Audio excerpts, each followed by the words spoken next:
নামাজে নাবালেগ ছেলে যদি সামনের কাতারে দাঁড়ায়, মুসল্লিদের নামাজের সমস্যা হবে কিনা? কোনো সমস্যা হবে না। আরে ভাই, সামনে দাঁড়ানো তো পরের কথা। নবী করিম সাল্লাল্লাহু আলাইহি ওয়াসাল্লাম সিজদায় গেছেন, নাতি কাদের উপরে, পিঠের উপর উঠে পড়ছে। যদি নামাজের সমস্যা হইতো তাহলে তো ওনার নামাজের সমস্যা হইতো, ঠিক না ভাই? ঠিক। মুরব্বীরা বিশেষ করে শুনেন, গ্রামে অনেক বেশি হয়। ছোট বাচ্চারা সামনে দাঁড়ালে অনেক সময় ধাক্কাতে ধাক্কাতে ওইটাকে সামনের কাতারে গেলে পিছের কাতারে, পিছের কাতারে বুড়ো আরেক ধাক্কা দেয় তার পিছে, তার পিছের কাতারে বুড়ো আরেক ধাক্কা দেয় তার পিছে, যাইতে যাইতে পোলা বারান্দা যায়, মসজিদের বাইরে চলে কাজে আর যাবোই না, ঠিক না ভাই? ঠিক। আরে ভাই, আজকের শিশু আগামী দিনের মুসল্লি, তাদেরকে ধাক্কা দিয়ে বাইর করলে মুসল্লি হবে কে? তাদেরকে ডাকেন, কাছে দাঁড় করান। যদিও সুন্নাহ হলো বাচ্চারা পিছিয়ে দাঁড়াবে, কিন্তু বাচ্চারা যখন ব্রিটিশ হয় তখন তাদেরকে পিছনে একসাথে দাঁড় করাই দিলে সবগুলা মিলে যে মিছিল আন্দোলন করবে, নামাজেদের সব মনোযোগ শেষ হয়ে যাবে।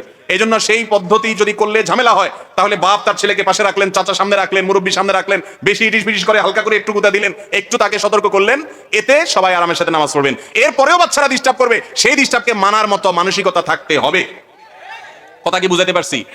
আমাকে একজন এই দেশের 1, 2, 3 নাম থাকবে এরকম একজন আলেমের ছেলে, মদিনা ইউনিভার্সিটিতে ছাত্র, সে তখন আমাকে বলছে মসজিদে নববীতে বসে, বলে যে ভাই আপনারা তো মানুষের সামনে ওয়াজ নসিহত করেন, একটু একটা কথা বলেন। আমাকে কি কথা ভাই?